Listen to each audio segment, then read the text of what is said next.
What's up guys, Kerry from KJB back again with another episode of Saving Schalke, and as you can see we have done well off camera. We are promoted, but there is a downside to it. Washington got an ACL, he's out for 7 months, and that throws it into a bit of doubt as to whether I'm going to pay his release clause or not. His release clause is 1.85 mil. I might still do it, but knowing that he's out until, that's going to be December time. He's out till pretty much the January transfer window. Not going to develop in that time. It's a risky one. I'm not too sure, but I probably will pay it. I'll decide later in the episode. Mejbri is also out till the start of next season. 3 months broken toe. So 2 bad injuries. But it's a case of we are 10 points clear of Hertha. We have Kiel, who are in 15th place. Before we play Hertha and Braunschweiner. That's the one. So I'm going to sim this first game and then bring you Hertha and then hopefully a title lift.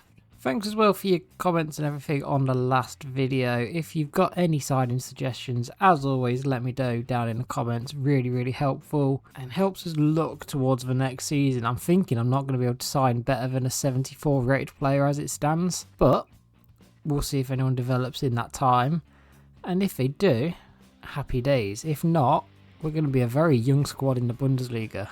It's very much a time, desperate measures in terms of this formation. This looks awful to play with, but we are going to quick sim against Kiel, and we have won the Bundesliga too. 57% possession, 6 shots. It's a Schallenberg goal 3 minutes in that seals the title for us. Just like that though, the 3 players who broke the toe in January, Tarode, Karaman and Matri, are all back in training, which is absolutely perfect. I don't think they're going to be fit for the Hertha game, but at least we've got some strikers back, eh? Hertha did give us a tough game last time out, and they've been on our tail for the majority of the season. They've been a top team for most of the first half, to be fair on them. But now, with a 71, 67, 71, it looks like an even contest between us and them. Although saying that, I've got to use this formation again, and I really don't know where the goals are coming from in this one. We're going to rely on Lasme for a lot, but again, we've won the Bundesliga now. It is what it is. This game doesn't really matter all too much. It would be really nice to get another win over a promotion rival. If we can, with a depleted squad, what kind of message does that send to the Bundesliga for next season? We're looking for an early start here. Bruno drags it back. Lasme in the box, takes a touch, gets a save. That's a dangerous one forward. Okay, so they're 1-0 up already. We missed the tackle there, but the defence is completely split, and this guy's just got all the room in the world to shoot. And I'm not looking for excuses. It shouldn't really be happening, but this game don't matter too much. I'd like a result, but it's not needed, and I'm glad it's not needed at this point. Okay, is that not a foul on Schallenberg? It's just gone through the back of him. The guy's got a second goal. We're 10 minutes in and we're 2-0 down. I'm a bit annoyed with this one, fine, because Schallenberg has just been took out from behind and they've just struck. Fair enough. I'm really glad this game don't mean anything now. Moore gives it up for Templeman. Templeman puts it up for Lasme to chase. This is a lot better. A bit more direct from us, and with half a deficit, Lasme with a good finish. At least he's having a decent end to the season. Lasme gets another goal, left foot across the keeper as well. Good from him. Maybe he's trying to prove he deserves a place in the Bundesliga squad. This is where we've got to be dangerous, just as we're holding on to the ball. Just look to use this possession. Lasme up to Udrogo. Good touch.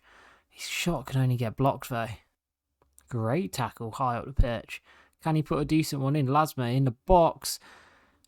That was never going to work, was it? So every time they come forward, they look dangerous. Spielers finally puts a tackle in. Schallenberg gets nicked the ball off of again. Spielers tries to get it there to Dudziak. Brevliak in the box. He should be scoring. Every time they come forward, they look really threatening.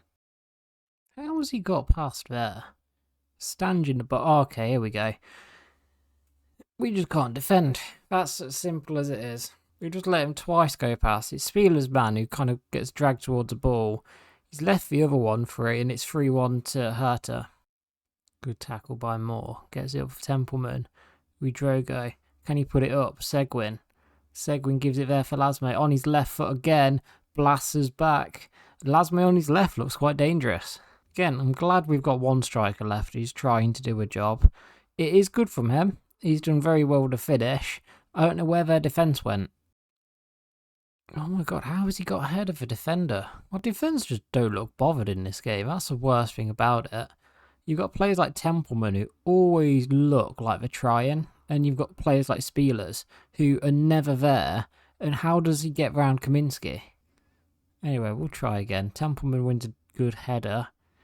And Sonner goes there. He's got so much space. How has he been given that much space?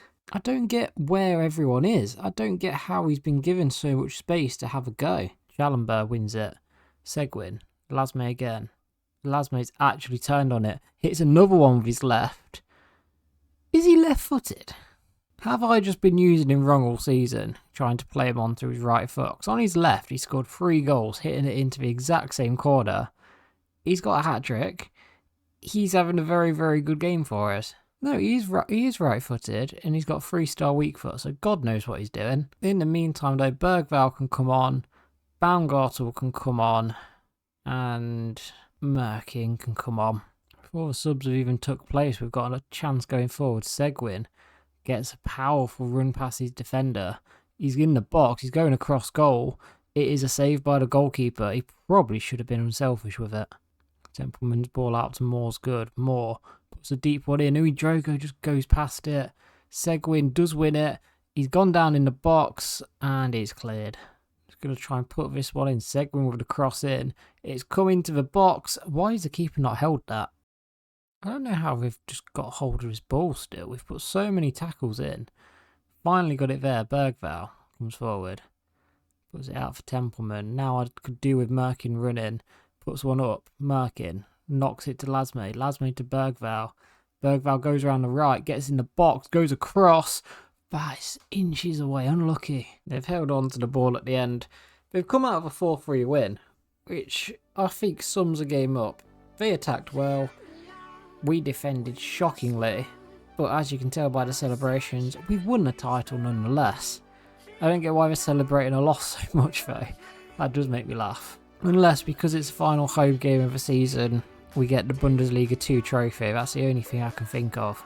We do. You know what? This changes how we're doing this last game of the season then. Not to put a dampener on it. That's a great view by the way. Not to put a dampener on it, but I'm not going to play that one. Because I'm not in great form. I'm absolutely shattered from the weekend, in all honesty. Let's run through the squad after we've seen the game. Let's enjoy the title lift as well. The Bundesliga 2 has been absolutely washed aside by this team. A team that's been decimated by injuries a number of times, and very much so at the end of this season. But they've still done it. They've still managed.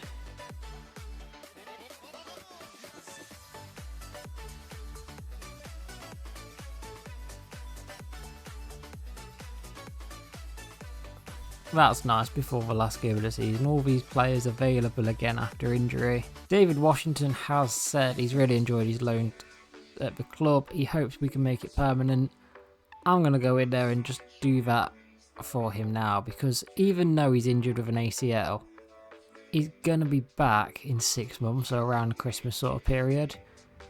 It just makes sense not to. Settle the buy option, 1.85 million, and we'll just see whether he accepts at the end of the day. That's not counting towards any signings, because it was a loan with the option to buy in this season. I counted him as a signing when he coming on loan in the first place. Coming into this last game of the season, we are going to quick sim, and again, I do apologise for a bit of a lack of energy in this one. Did a half marathon at the weekend. I'm absolutely shattered from that still. It's been a long day at work. I've not had time to record this in advance, so not that I'm rushing it out, but I need to get something out. We've won 2-1. Let's go review this squad and review this season. So it looks like we aren't getting Washington after all. He said no to the contract. We've offered him too low, even though the director of football wanted to offer a lot less than that. That's fine. To be fair, we'll try again. Maybe we'll see him down the line in this series, but that's fine. It just means we've used that signing on a loan rather than an actual transfer. we'll look for a striker in the summer. Anyone got any signing suggestions, please let me know. Let's wrap this up then, shall we? We won the Bundesliga to 78 points, 24 wins, 6 draws, 4 losses. Not bad at all. Hertha come up with us. Paderborn go into the playoff. I don't know if we can see what the result is on that just yet. Paderborn do come up, so 3 Bundesliga 2 teams are in the Bundesliga next year. Conference League won by Panathinaikos, that's a strange one. Europa League won by Dortmund in an all-German final. And Manchester City get the better of PSG in the Champions League. Curious to see what went down in the Bundesliga as well, let's have a look. Bayern Munich win on 77 points. Leipzig, Leverkusen, Dortmund all follow them. Darmstadt, Cologne, Bochum are all going down. I think if we could sit around that 10th sort of mark next season, try and aim for like a middling finish, because the Bundesliga is a very competitive league. And bear in mind, the signings we're allowed to make can't be higher than the best rated player in the squad. We're going to have a very, very average team. Not that I'm calling this team average, but you look at the likes. Goalkeeper, we're probably going to need one. Langer and Farman both decreasing. Muller, though, going up. Very nice to see. And we do have Novak at the club as well. Very happy with Uijan and Moore at left wing back. Although I wouldn't mind improving if possible. Muller's going to go. Merkin's probably going to go. Centre backs definitely need shoring up, even though Spielers has gone up by 4 ratings. I don't know about him in game yet. He's going to get a chance next season. All of these will get a chance in the Bundesliga. Right wing back definitely wants upgrading. Brunner hits 30 this year, as good as he's been. We do have Aiding coming back. We do have Matry, who's back from injury. But I think a proper first team flying fullback might be needed. Schallenberg has got up to 75, which is great to see. And that means we can sign 75 rated players, which is absolutely perfect for the Bundesliga. It gives us a real chance, as long as we get a good budget. Seguin, Tempelman, Kitolano, all very good midfielders. Bergvall and Mbappe are the options. Hannibal, easily player of the season. Easily. Maybe we need a better backup to him than Louis Drogo. And strikers, Lasme and Karaman are probably going to get the go up front. Road probably going to go at this point, 36.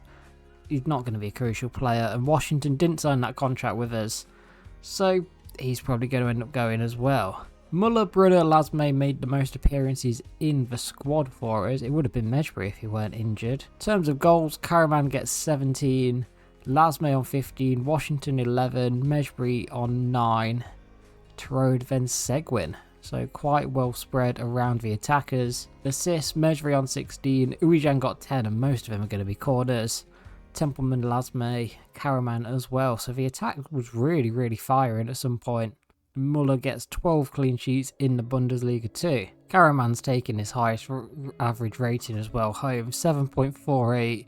Closely followed by Mejbri. I don't think anyone else is going to come particularly close who's played enough games really. In terms of other things, top scorer, Karaman did get beat, but bear in mind he was out for injured for the second half of the season really.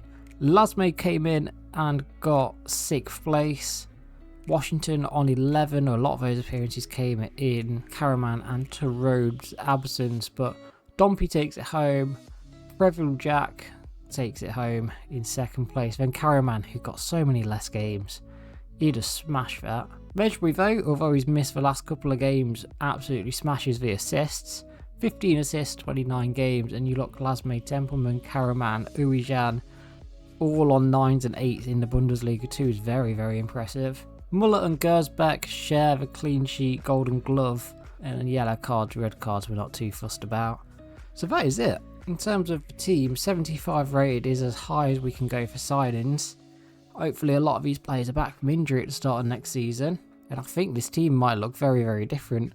As you know, we're only allowed 1 free agent signing and 4 incoming transfers to start with. Every player sale we make does increase that player sales who affect the first team. So bear that in mind when you're thinking of transfer suggestions. Also, we can't sign higher than 75 rated, as Schallenberg is that rating currently. It's going to be a tough old season. I'm thinking youngsters to develop again, and surviving in the Bundesliga is key for next season. If you have enjoyed this episode and this season of Saving Schalke, please leave a like, comment with any feedback, subscribe to see more from us, and I'll catch you next time. Bye.